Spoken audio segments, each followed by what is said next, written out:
हिंद साथियों, आप सभी का अपना YouTube चैनल ज्ञान सागर जीएस एकेडमी में स्वागत है। मैं आपके सामने उपस्थित हूं 31 अक्टूबर 2023 का महत्वपूर्ण समसामयिक घटना लेकर के। आशा करता है कि आप लोग सब कोई अच्छे होंगे।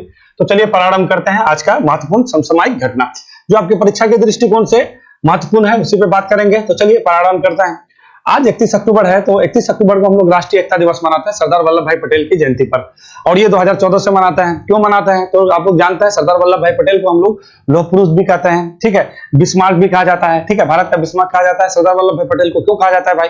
तो 15 अगस्त 1947 को जब हम लोग आजाद हुए थे, तो कैसी भारत जो है कई देशी रियासतों में जो है क्या था, विभक्त था। जैसे जानते हैं ब्रिटिश भारत, तो अगर कहिएगा तो टोटल उस टाइम क्या था, 11 ही प्रांत था, और 4 जो है आपका क्या बता रहे थे इसमें, जो आप आज का यूनियन टेरिटरी देख रहे हैं, तो उस टाइम जो है कमिश्नरी क्षेत्र कहलाता था, ठीक है। और उसके अलावा यानी 11 आपका ब्रिटिश भारत का प्रांत हो गया और 4 का चीफ कमिश्नरी हो गया। उसके अलावा जो भी बचा वो आपका देशी रियासत था, और वो लगभग 565 था। अब समझ जाइए 565 कितना ज्यादा संख्या होता है। उसमें से तो आराम से कुछ तो आराम से अपने मन से ही भारत संघ में विलय हो गए, मगर 2-3 जो है बहुत ज्यादा परेशानी का सामना करना पड़ा सरदार वल्लभ भाई पटेल को, और उसी को मिलाने में सरदार वल्लभ भाई पटेल का बहुत ज्यादा भूमिका रहा है, ठीक है। उसी को लेकर के जो है उसको भारत का जो है क्या कहते हैं, बिस्मार्क भी कहा जाता है, ठीक है, लौह पुरुष भी कहा जाता है, ठीक है। और 1991 के में उसको जो है मरणोपरांत भारत रत्न भी दिया गया है, ठीक है ना। और बहुत सारा उसके नाम पे उपलब्धि है। तो ये सारा चलिए बात करते हैं। उसके बाद और क्या है ना कि प्राण वायु देवता पेंशन योजना, ये क्या है, हरियाणा सरकार जो है ना अभी क्या किया है, प्राण वायु देवता पेंशन योजना प्रारंभ किया है। 75 साल या उससे अधिक का जो भी आयु का जो पेड़ होगा उसको जो है प्रत्येक वर्ष 2750 रुपया दिया जाएगा। इस टाइप का जो है स्कीम हरियाणा अपने तरह का मतलब प्रारंभ करने वाला स्कीम योजना चालू करने वाला पहला राज्य बन गया है, ठीक है। और हरियाणा का मुख्यमंत्री जानते हैं मनोहर लाल खट्टर है, और वहां के जो है राज्यपाल कौन है, बंडारू दत्तात्रेय जी हैं। तो चलिए बहुत सारा क्वेश्चन है इसी तरह से, चलिए प्रारंभ करते हैं। पहले इसी क्वेश्चन से शुरू करते हैं और हम लोग धीरे धीरे प्रयास करेंगे समझने का। चलिए आते हैं। तो क्या है, प्राण वायु देवता पेंशन योजना बुजुर्ग पेड़ों के लिए किस राज्य सरकार ने शुरू किया है? तो पहले आप यही तो जान लीजिए कि प्राण वायु देवता पेंशन योजना है किस सरकार ने चलाया है। तो ये सरकार चलाया है आपका हरियाणा सरकार, ठीक है। आपका ये आंसर हो गया, ठीक है। तो प्राण वायु देवता पेंशन योजना जान लीजिए। देखिए ये क्या है ना कि जो भी पेड़, अभी मान लीजिए कोई पेड़ है, ठीक है, ये मान लीजिए ये पेड़ है, इस पेड़ का अगर 75 साल या इससे अधिक जो है, इसका जो है क्या हो जाएगा, अगर एज हो जाएगा, तो इसको प्रत्येक वर्ष कितना रुपया दिया जाएगा? तो क्या कहिएगा, इसको दिया जाएगा आपका 2750 रुपया। कहाँ है ना, 2750 रुपया दिया जाएगा। कितना दिया जाएगा? 2750 रुपया दिया जाएगा। ये याद रखिएगा। अब क्यों दिया जाएगा? देखिए अभी जानते हैं कि हम लोग का जो है पर्यावरण क्लाइमेट चेंज को लेकर के सरकार जो है अलग अलग स्कीम चला रहा है। यूएनओ का भी एक बड़ा पहल चल रहा है, ठीक है, कि कैसे भी हो हम लोग को जो है जलवायु से निपटना है। अगर पेड़ पौधा ही नहीं रहेगा, जंगल ही नहीं रहेगा, तो कैसे हम लोग सांस लीजिएगा, है कि नहीं है। और कुछ ऐसा पेड़ है जैसे नीम है, बहुत सारे पेड़ है, कुछ ऐसा पेड़ के प्रजाति होते हैं जो दिन को और रात को दोनों टाइम जो है आपका क्या करते हैं, ऑक्सीजन देते हैं। तो सरकार का ये अपने तरह का अनूठा पहल है। इसका ये मानना है कि अगर जो भी पुराना पेड़ है, ठीक है, उनको अगर रख रखाव के लिए अगर हम पैसा दे देते हैं, तो पेड़ का क्या हो जाएगा, आदमी पेड़ का दोहन नहीं करेगा, पेड़ को काटेगा नहीं, ठीक है। उसका रख रखाव के लिए उसको क्या मिलेगा, कुछ ना कुछ। अब देखिए मान लीजिए ये भूमि है, इस भूमि में यहाँ पे कोई पेड़ है, ठीक है, ये पेड़ अगर ये इसका क्षेत्रफल लिया हुआ है, तो लोग सोचता है ना कि अगर इस पेड़ को हम यहाँ पे काट दें, तो यहाँ पे हम कोई क्या करें, कृषि कार्य कर सकते हैं या फिर और कोई दूसरा गतिविधि कर सकते हैं जिससे मेरा क्या हो, 2 रुपया अर्निंग हो, ठीक है।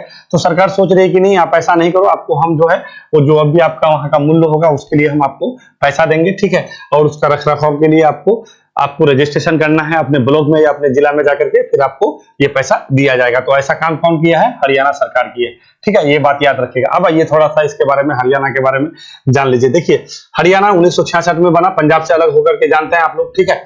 उसका हरियाणा का राजधानी कहाँ है भाई? चंडीगढ़ है, ये भी आप लोग जानता है, ठीक है। कब बना हुआ हरियाणा? 1966 में। किससे अलग होकर के? तो क्या कहिएगा, पंजाब से अलग होकर के। कहाँ चला गया भाई? मैप नहीं है क्या? हाँ, ठीक है। अब देखिए हरियाणा क्या है ना, हरियाणा का जो है मुख्यमंत्री है मनोहर लाल खट्टर है।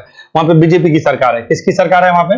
बीजेपी की सरकार है, और मनोहर लाल जो है खट्टर वहां के मुख्यमंत्री हैं, ठीक है। खट्टर जी, मनोहर लाल जी है, मनोहर जी हैं वहां के मुख्यमंत्री। और यहाँ के जो है राज्यपाल कौन है? बंडारू दत्तात्रेय हैं जी। कौन है? बंडारू दत्तात्रेय, ठीक है। कौन है? दत्तात्रेय है, याद रखिएगा। बंडारू दत्तात्रेय वहां के राज्यपाल हैं। और ये जो है ना आपको बता दें 1966 में जब ये बना, ठीक है, पहले ये पंजाब का ही क्या कहते हैं भाग हुआ करता था। 1966 में जब ये बना, ठीक है, तो उस टाइम जो है आपका बता देते हैं। इसका जो है राजधानी कहाँ रखा गया, चंडीगढ़। चंडीगढ़ जानते हैं केंद्र शासित प्रदेश में आता है। पंजाब का भी राजधानी आपका हरियाणा ही है, सॉरी चंडीगढ़ ही है, और हरियाणा का भी राजधानी आपका चंडीगढ़ ही है। ठीक है, अब देखिए इसका थोड़ा सा सीमा को देख लीजिए। ये आपका है हरियाणा, ये आप देख रहे हैं ना, यहाँ पे आपका हरियाणा है। ठीक है, ये आपका पंजाब है, यहाँ पे इसका सीमा रेखा देख लीजिए, यहाँ पे पंजाब लगेगा। ठीक है, यहाँ पे आपका हिमाचल प्रदेश है, ये आपका उत्तराखंड है, और आपका ये यूपी है, और ये आपका राजस्थान है। तो कितने स्टेट से ये देखिए, अभी आप दिल्ली को भूल जाइए, वो केंद्र शासित प्रदेश है। अगर केंद्र शासित प्रदेश जोड़ के कहेगा तो एक उसको भी लगा दीजिएगा। ऐसे ही पहले आप जो स्टेट है उसको देख लीजिए। तो ये पंजाब से अलग होकर के बना 1966 में। यहाँ से आपका ऐसे करके ये आपका क्या हो गया, आपका हरियाणा हो गया। कहाँ कहाँ से लगा, तो सबसे पहले यहाँ पे क्या कहिएगा, ये आपका पंजाब है। ठीक है, ये आपका पंजाब है। उसके बाद ये आपका हिमाचल है। ठीक है, ये आपका हिमाचल है, हिमाचल प्रदेश है। ये आपका राजस्थान है। ठीक है, ये आपका राजस्थान है, और इधर जो कहिएगा इधर आपका यूपी है। ठीक है, और ये आपका कौन है, उत्तराखंड है। ठीक है, उत्तराखंड तो जानते हैं 2000 में बना था। ठीक है, तो इतना इसका जो है सीमा रेखा साझा करता है, इतना सारा स्टेट। ठीक है, और यहाँ पे आपका दिल्ली है जो आपका राजधानी है, आप लोग जानते हैं। तो क्या कहिएगा, हरियाणा से सटा हुआ राज्य कौन कौन सा हो गया, सबसे पहले पंजाब, देखिए ऊपर में पंजाब उधर हिमाचल प्रदेश, इधर राजस्थान, और यहाँ पे उत्तराखंड, और इधर यूपी। ठीक है, देखिए इसी वजह से बता रहे हैं, बहुत बार ये एग्जाम में ये हरियाणा का लेकर के पूछ दिया जाता है कि कौन सा जो है राज्य के साथ, कितना राज्य के साथ ये जो है अपना सीमा साझा करता है। तो आप अगर एक बार देखे होइएगा तो आपको ये बात समझ में आ सकता है। अब आइए थोड़ा सा इस राज्य का, ये जो है यहाँ पे जो है कितना विधानसभा और लोकसभा सीट है।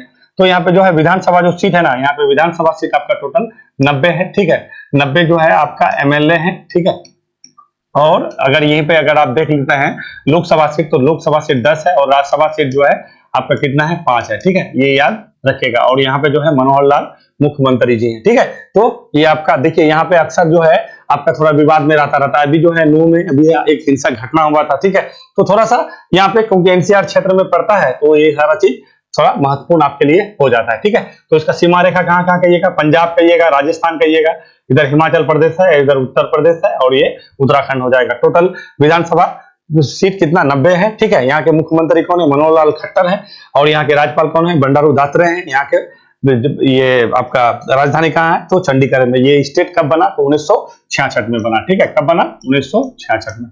ठीक है, ये बात इतना तो आपको जान के चलना है। चलिए, मेरे हिसाब से हो गया होगा, बढ़िया से आप लोग समझ गए होंगे। ठीक है, तो यही है आपका, देखिए 75 साल से अधिक के उम्र के लिए जो भी आपका जो है ये योजना प्रारंभ किया गया है, 3750 रुपया प्रति वर्ष दिया जाएगा। 40 प्रजाति कहेगा कि कितने प्रजाति के पेड़ को जो है इस सूची में रखा गया है जिसको पेंशन दिया जाएगा, तो 40 प्रकार के जो है पेड़ के प्रजाति हैं जिसको ये पेंशन दिया जाएगा। ठीक है, अगर आप लोग को किसी को लेना तो स्क्रीनशॉट ले सकते हैं, ये सारा चीज लिखा हुआ है। चलिए बढ़े, आगे बढ़ते हैं। चलिए अगला क्वेश्चन क्या है, 31 जनवरी 2024 से 5 साल के लिए मलेशिया के नए राजा कौन चुने गए हैं। अब देखिए यहाँ इसके बारे में आपको बताता है। क्या है, 31 जनवरी यानी 31 जनवरी से ये जो है राजा बनेंगे, 5 साल के लिए बनेंगे। ठीक है, तो 2024 में बनेंगे 31 जनवरी को, फिर 5 साल के लिए रहेंगे।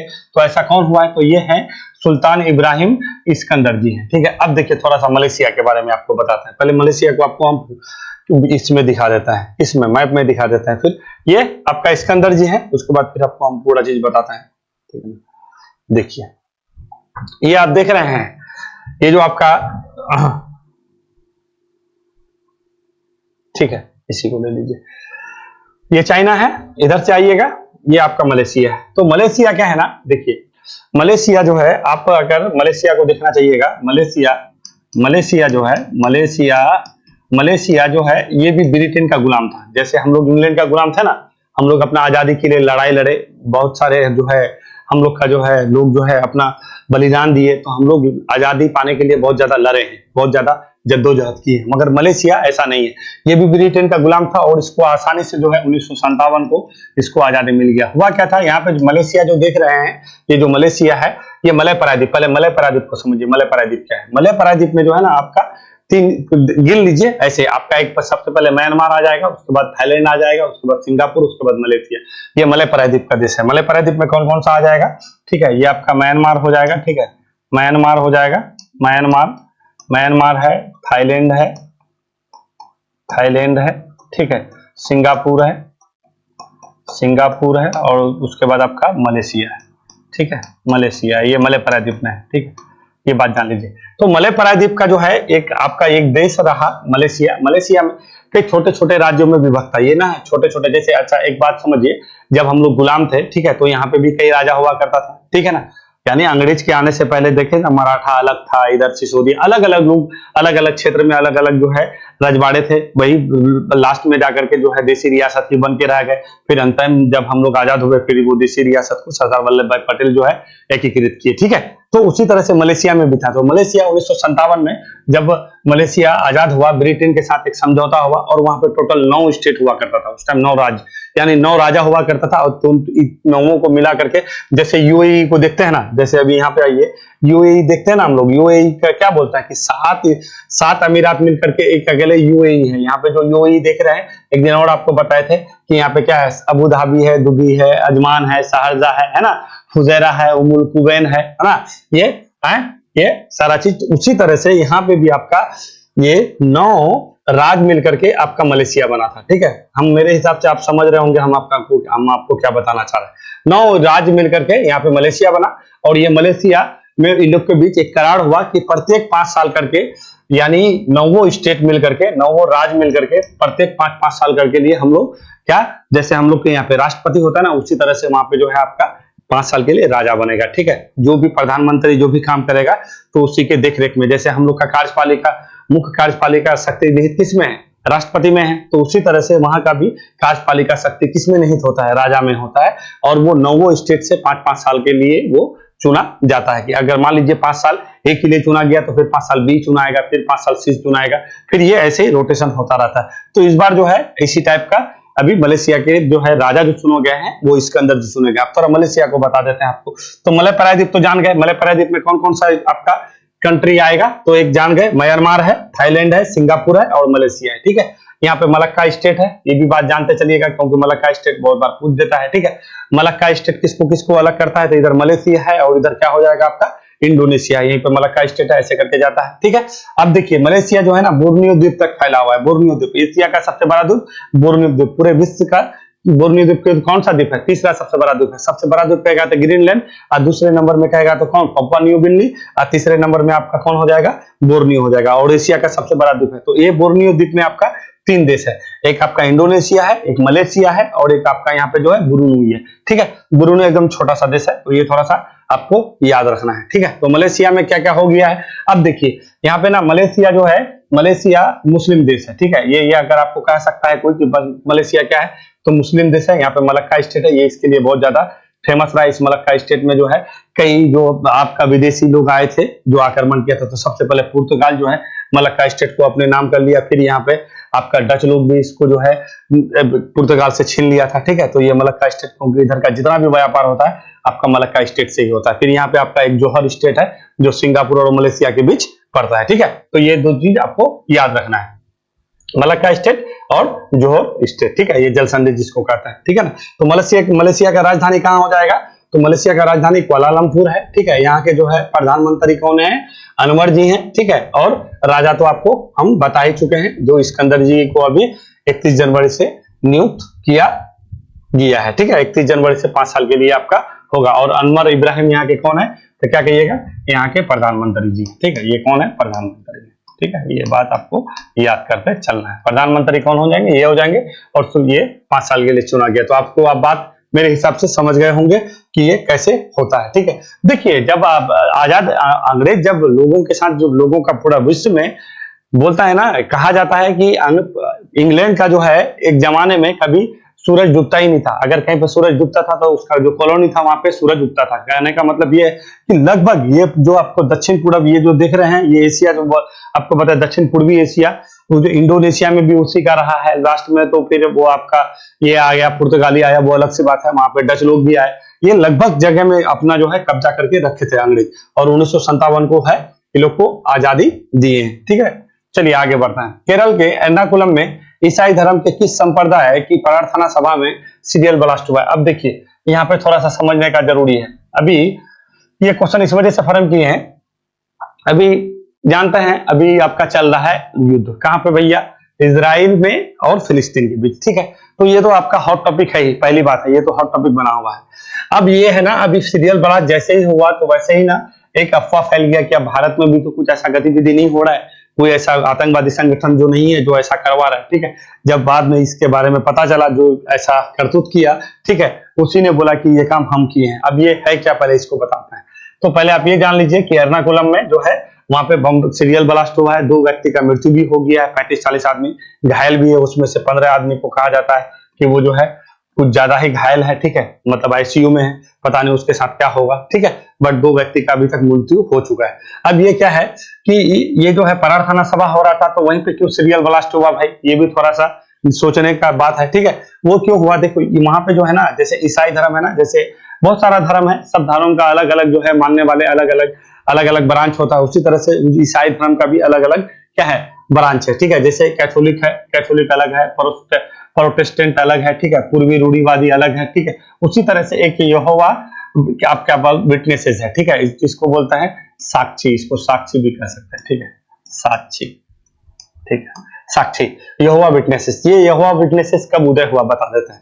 ये आपका है तो एक तरह से अगर कहिएगा ईसाई धर्म का ही एक ब्रांच है, ठीक है, यहोवा विटनेसेस। ये 1875 के समय में जो है ये अपना अस्तित्व में आया। ये क्या कहता है ना, जैसे हम लोग ईसा मसीह है ना, यीशु को क्या कहते हैं, उसी को क्या कहते हैं, पिता कहते हैं, पुत्र कहते हैं ना, उसी ये जो यहोवा विटनेसेस है, ये जो है ना यीशु को जो है, ईसा मसीह को जो है मतलब अपना मतलब एक तरह से अपना भगवान नहीं मानता है। कहने का मतलब है ये इसको उसका जो सत्ता होता है ना कि सर्व सत्ता का मालिक जो है ईसा मसीह नहीं मानता। ईसा मसीह को वो क्या उसका पुत्र का संज्ञा देता है, पिता नहीं कहता है, ठीक है।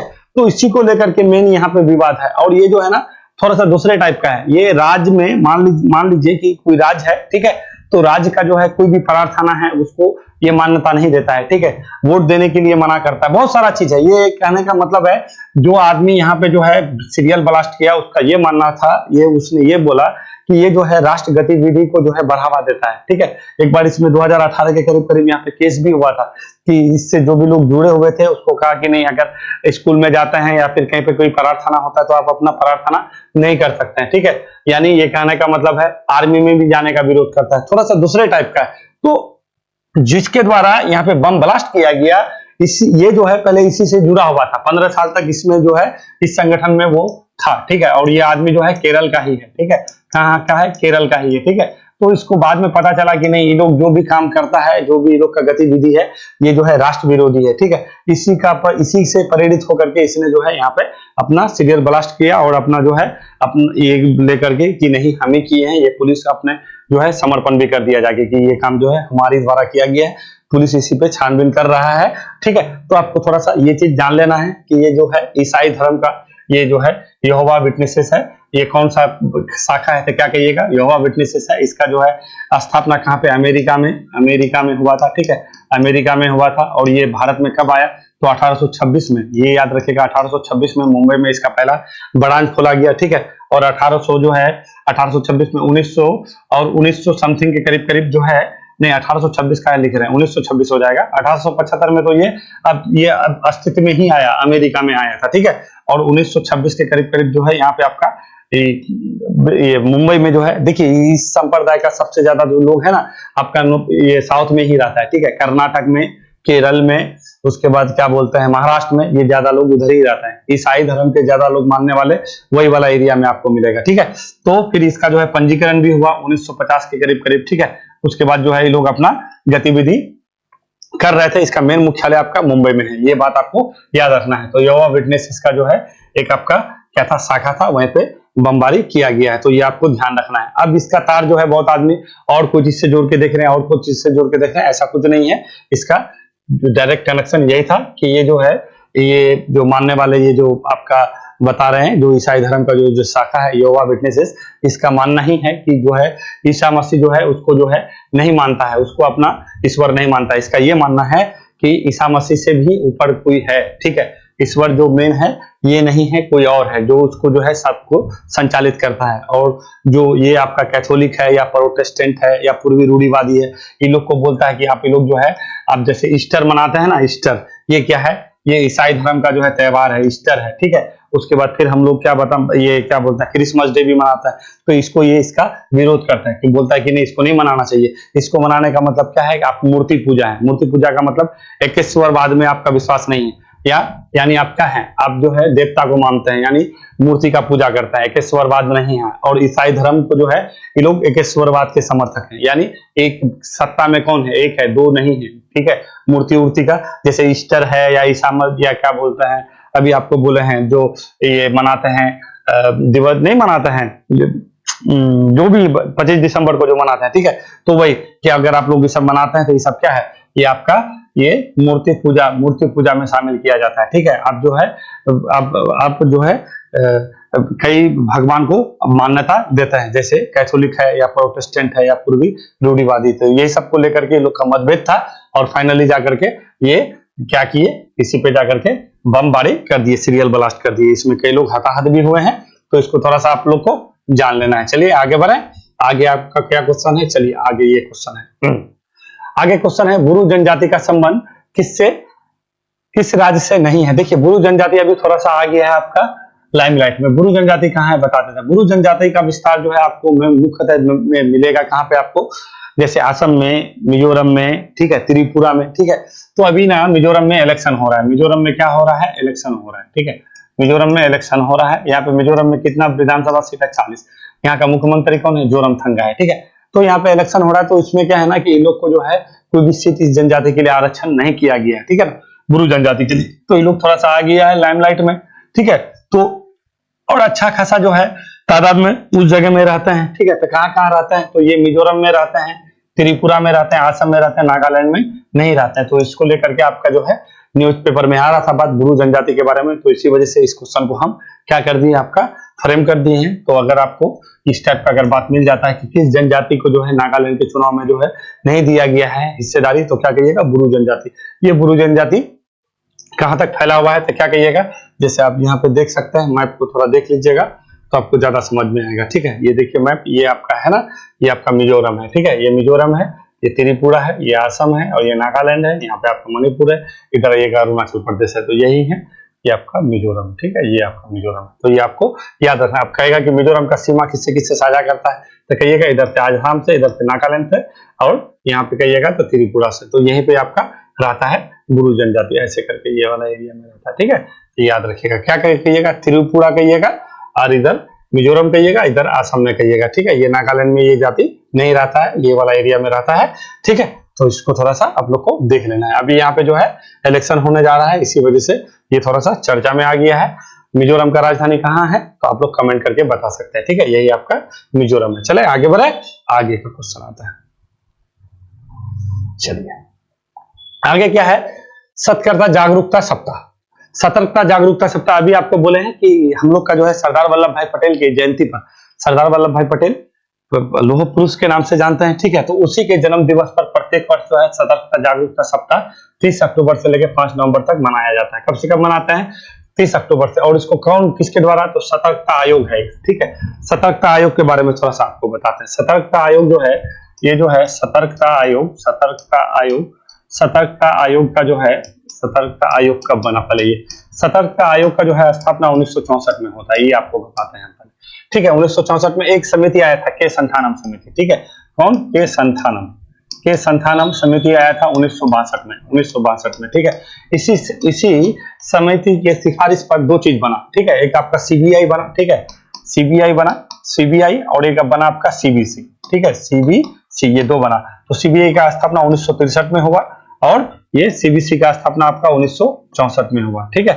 ये बात आपको याद रखना है। ये बहुत बार सतर्कता क्या है ना, जो भी कोई भी भ्रष्ट करता है या कुछ करता है, तो उसी का जो है आपका देखरेख के लिए कि इस पे चलाया जाए नहीं चलाया जाए क्या मुकदमा, ठीक है। इसी के लिए जो है सतर्कता आयोग बनवाया गया था। कब बना था, 1964 में। ये क्या होता है, इसके एक अध्यक्ष होता है और 2 सदस्य होते हैं। और इसका कार्यकाल भी थोड़ा बता देते हैं आपको। इसका कार्यकाल अध्यक्ष और सदस्य का देखिए, आप 4 साल हो या 65 वर्ष हो, इनमें से दो में से जो पहले पूरा हो जाएगा वो कार्यकाल से समाप्त माना जाएगा। अभी हम लोग का सतर्कता आयुक्त कौन है, ठीक है, मुख्य सतर्कता आयुक्त, तो क्या कहिएगा आपका कौन है भैया, ये आपका प्रवीण कुमार श्रीवास्तव जी हैं। कौन है, अभी इसका जो है नियुक्ति राष्ट्रपति के द्वारा किया जाता है। किसके द्वारा किया जाता है, राष्ट्रपति के द्वारा किया जाता है, राष्ट्रपति के द्वारा किया जाता है। ये बात याद रखिएगा, राष्ट्रपति के द्वारा किया जाता है। और कौन बनाए गए हैं, इसको बनाया गया क्या कहिएगा, प्रवीण कुमार को बनाया गया है, ठीक है, प्रवीण कुमार श्रीवास्तव, ठीक है, प्रवीण कुमार श्रीवास्तव को बनाया गया है। ठीक है, श्रीवास्तव को बनाया गया है। प्रवीण कुमार श्रीवास्तव जो है मुख्य सत्कर्ता आयुक्त है। इसके अलावा 2 और सत्कर्ता आयुक्त होता है।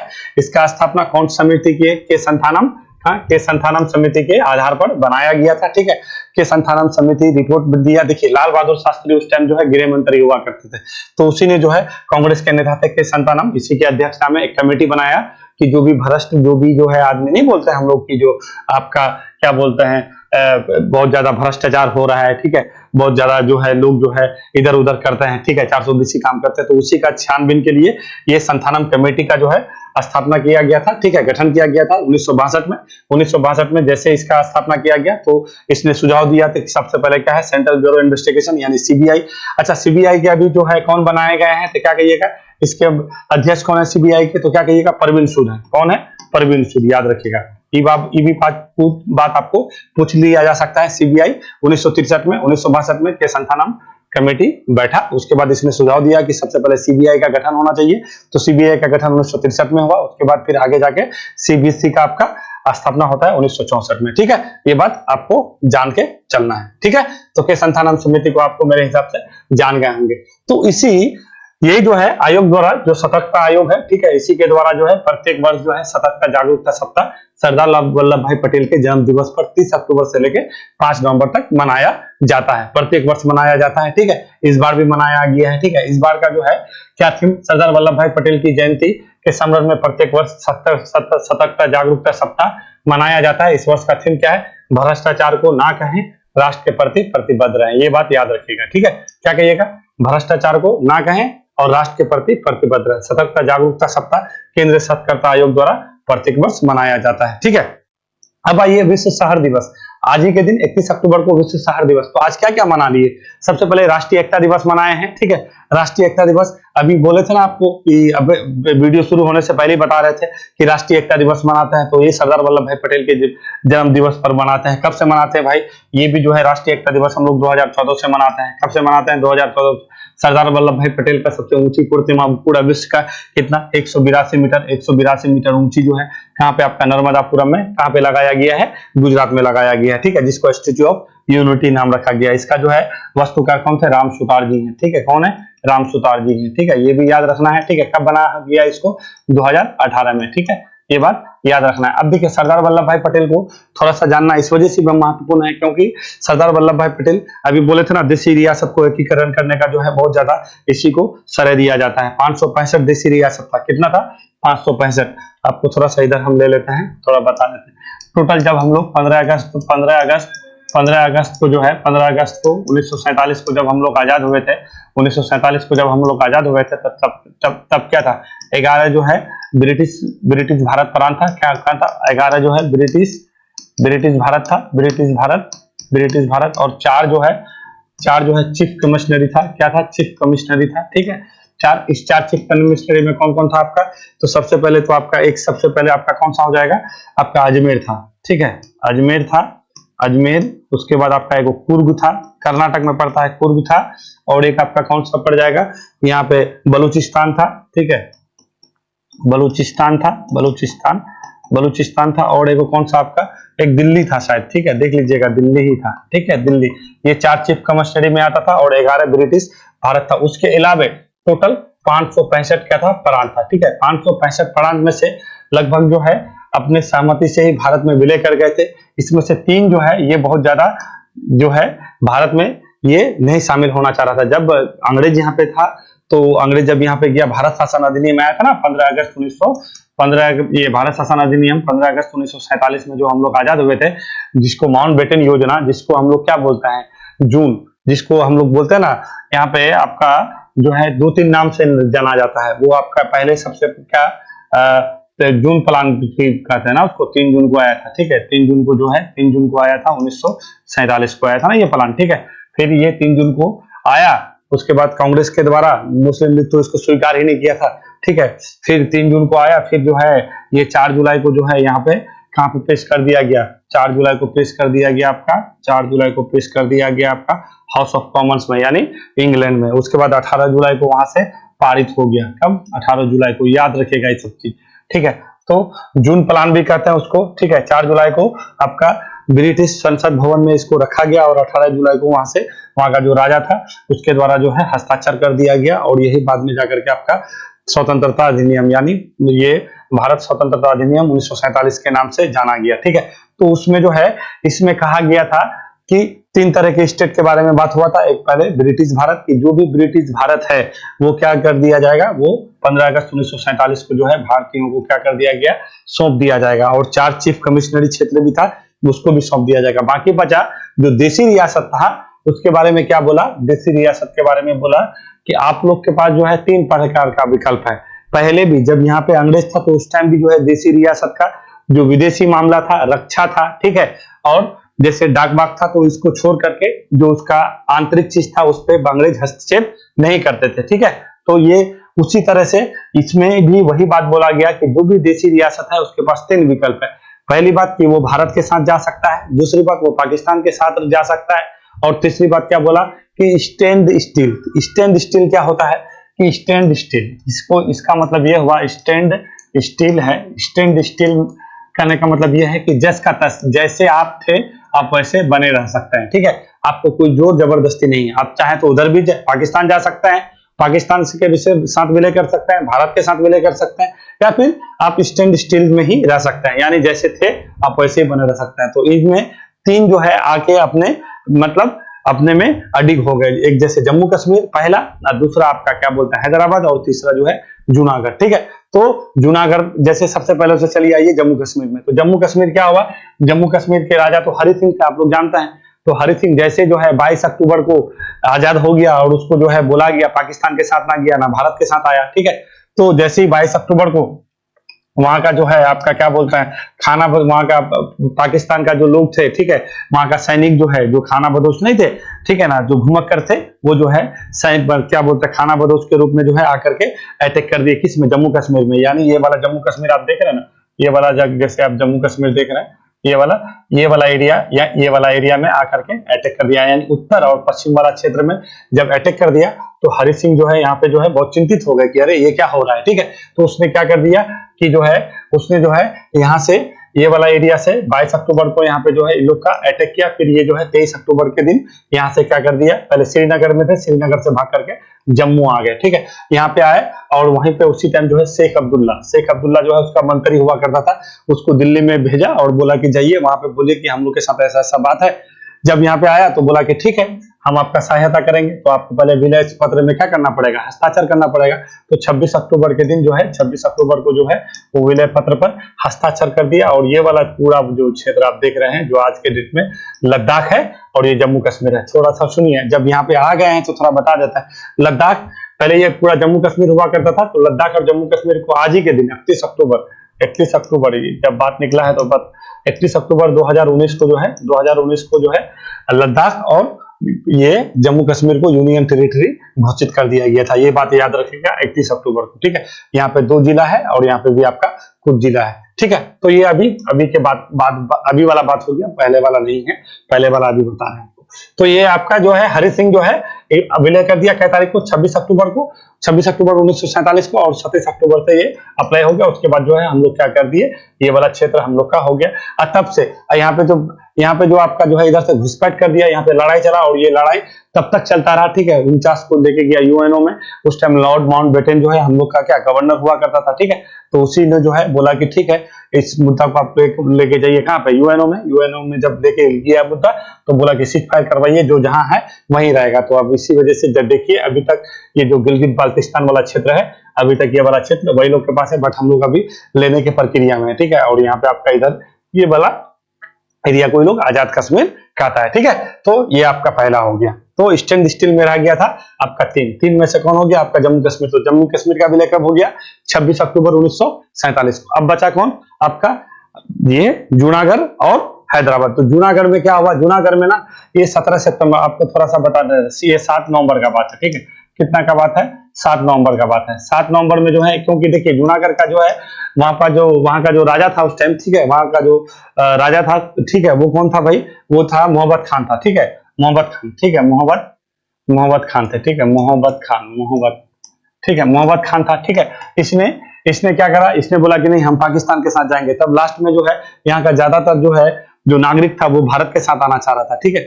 तो 7 नवंबर को यहाँ पे मिला लिया गया। फिर जो है फरवरी में यहाँ पे जनमत संग्रह होता है 1948 में, और फाइनली ये अब जनमत संग्रह होता है तो मात्र 90 वोट पड़ता है पाकिस्तान के सपोर्ट में, बाकी बचा पूरा इंडिया के सपोर्ट में मिलता है और मोहम्मद खान यहाँ से भाग जाता है, ठीक है। तो ये कब हो गया? 7 नवंबर 1947 की बात। उसके बाद फिर बच गया कौन? हैदराबाद। तो ऑपरेशन पोलो के तहत हैदराबाद को जो है आपको मिलाया गया। ये कब मिलाया गया भैया? ये 17 सितंबर को मिला गया था। ये हैदराबाद को याद रखिएगा, ठीक है, हैदराबाद को, ठीक है, हैदराबाद। ये कब? 17 सितंबर को मिलाया गया था। और यहाँ पे कौन था? उस्मान था। यहाँ का राजा उस टाइम कौन था? उस्मान था, ठीक है, उस्मान को याद रखिएगा, ठीक है, उस्मान था। तो 17 सितंबर 1948 को इसको मिलाया गया। तो ये आपको बहुत बार कालक्रम से भी पूछ लेता है कि 3 में से पहले किसको मिलाया गया? तो सबसे पहले 26 अक्टूबर 1947 को किस विलय पत्र पर हरि सिंह सिग्नेचर किए थे? कहां पे किए थे? तो श्रीनगर से भाग करके आ गए थे 24 तारीख को। कहां पे भैया? तो क्या कहिएगा? जम्मू में। और फिर वहीं पे जो है अपना जो है शेख अब्दुल्ला को भेजा था दिल्ली, और वो जो है ये बात को रखा कि ऐसा ऐसा बात है। फिर बोला कि जो ऐसे जो इंस्ट्रूमेंट, ये जम्मू कश्मीर का जो दस्तावेज था उस पर जाके आपको सिग्नेचर किया गया 26 अक्टूबर को। तो वो हो गया 26 अक्टूबर 1947 को। फिर आपका नवंबर का बात होता है, 7 नवंबर की बात है। 7 नवंबर में जो है आपका जूनागढ़ को मिलाया गया। फिर वहां पे जनमत संग्रह फरवरी में होता है और 1948 में पूर्णतः उसको भी मिला लिया जाता है, ठीक है। उसके बाद तो ये जनमत संग्रह द्वारा जूनागढ़ हो गया। उसके बाद क्या है? पुलिस कार्रवाई द्वारा हैदराबाद को आपका 17 सितंबर को मिलाया गया, ठीक है, 1948 को, ठीक है। तो अंतिम तक कौन मिला? आपका ये मिला, कौन? हैदराबाद, ऑपरेशन पोलो के थ्रू।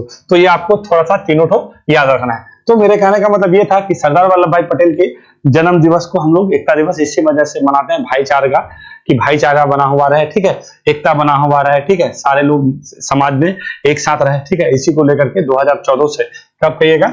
2014 से जो है हम लोग क्या मनाते हैं? 2014 से हम लोग राष्ट्रीय एकता दिवस मनाते हैं, ठीक है। तो ये बात आप लोग को थोड़ा सा जान के चलना है। तो ये चीज हम आपको बता रहे थे। तो आज ये क्या है हम लोग का? तो राष्ट्रीय एकता दिवस है। तो आज क्या क्या हो गया? 30 अक्टूबर को हम लोग क्या मनाए? सतर्कता जागरूकता सप्ताह मनाते हैं। कौन किसके द्वारा मनाया जाता है? तो क्या कहिएगा? सतर्कता आयोग के द्वारा। सतर्कता आयोग अभी मुख्य कौन है हम लोग का? तो क्या कहिएगा? प्रवीण कुमार श्रीवास्तव जी हैं, ठीक है। सीबीआई के महानिदेशक कौन है? तो प्रवीण सूद है। सीबीआई का स्थापना कौन समिति के से हुआ था? तो क्या कहिएगा? के संथानम समिति। के संथानम समिति का स्थापना कब हुआ था? तो 1962 में। किसने करवाया था? लाल बहादुर शास्त्री के द्वारा, गृह मंत्री थे उस टाइम, ठीक है। लाल बहादुर शास्त्री ने जो है के संथानम की अध्यक्षता में एक कमेटी बनाया था। उस कमेटी के अनुशंसा पर सीबीआई और आपका सतर्कता आयोग का गठन हुआ था। सतर्कता आयोग का गठन कब हुआ? 1964 में। इसका कार्यकाल कितना होता है? 4 वर्ष या 65 वर्ष, जो भी पहले हो जाएगा उसके जो है अध्यक्ष और सदस्य को जो है अपना पद त्याग करना पड़ेगा, ठीक है। चलिए, ये वाला सारा इस बार का जो है थीम क्या रखा है? भ्रष्टाचार को ना कहें और राष्ट्र के प्रति क्या रहें? प्रतिबद्ध रहें। अब आइए विश्व शहर दिवस। विश्व शहर दिवस 2014 से ही मनाते हैं, ठीक है। यूएनओ द्वारा जो है, राष्ट्रीय महासभा द्वारा जो है 2014 से इस दिवस को मनाया जाता है। इस दिवस को मनाने का मेन मुख्य उद्देश्य क्या है ना, कि शहरों के प्रति जागरूकता लाना, लोग को साफ सुथरा रखना, शहर में कैसे रहा जाए, ठीक है। तो ये 2014 से मनाया जाता है, ठीक है। मेरे हिसाब से अब आप लोग का क्वेश्चन नहीं है, क्लास बहुत ज्यादा लंबा हो गया, हम और कुछ बताना चाह रहे थे बट नहीं बता पाएंगे। देखिए, शुरू करते हैं कुछ कम ही बताने के लिए, मगर बताते बताते कुछ ज्यादा ही लंबा हो जाता है। जो आपको बताते हैं ना, ये सारा चीज थोड़ा सा जरूरी हो जाता है बताना, क्योंकि पढ़ने के दौरान आदमी का रिवीजन, अगर आप बोलते रहते हैं चीजों को, ठीक है, एक चीज दूसरे चीज को रिलेट करते रहते हैं, तो आपको पढ़ने में भी और आपको रिवीजन करने में भी आसान रहेगा, कि थोड़ा सा करंट पढ़ने बैठे, उसी के साथ साथ सब कुछ मिला करके एक बार देख लीजिए। तो चलिए, वीडियो देखने के लिए धन्यवाद। मिलते हैं हम लोग कल एक नया एनर्जी के साथ, ठीक है, नई महत्वपूर्ण समसामयिक घटना लेकर के।